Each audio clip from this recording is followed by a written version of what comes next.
Новиот државен јавен обвинител треба да ја зачува својата независност и да не потпадне под какви било влијанија, порача адвокатите Владимир Туфекџик и Александар Новаковски во емисијата Клик Плюс на телевизија 21.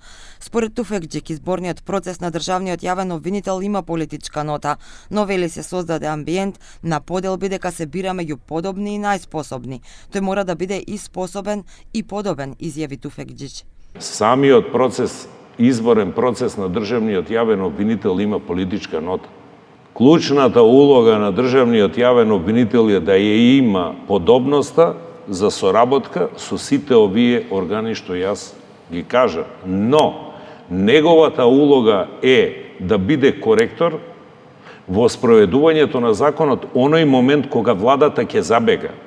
Тоа е неговата улога, ако сакаме веќе да имаме државен јавен обвинител онака како што треба. Според Новаковски, владата има право да го избере државниот обвинител и тој не гледа друг начин освен актуелниот модел. Но вели клучно е да се избере личност која ќе работи во интерес на државата и на обвинителството. Тој ќе биде клучниот човек и ќе има суштинско значење за насоката во која ќе се движи правосудството и најавените реформи. Државниот обвинител во овој момент ќе биде клучниот човек во кој треба да се надеваме за одредени реформи. Верувајте дека ќе е клучниот човек што може историски да почне да работи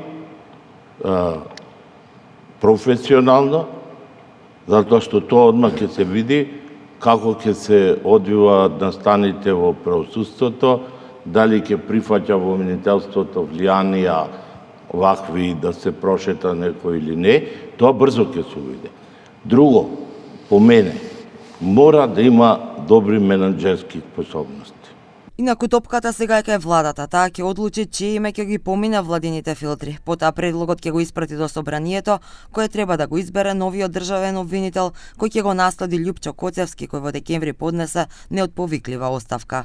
Членовите на Советот на јавни обвинители пак дадоа позитивно мислење за 4 кандидати: обвинителката Ленче Ристоска, актуелната ВД државна јавна обвинителка Анита Тополова-Исајловска, за обвинителката Лидија Рајчевик и за судијата Ненад Савески. Од трката отпадна поранешниот кривичен судија Владимир Панчевски, а премиерот Мицкоски од телевизиско интервју ја елиминираше обвинителката Ристоска.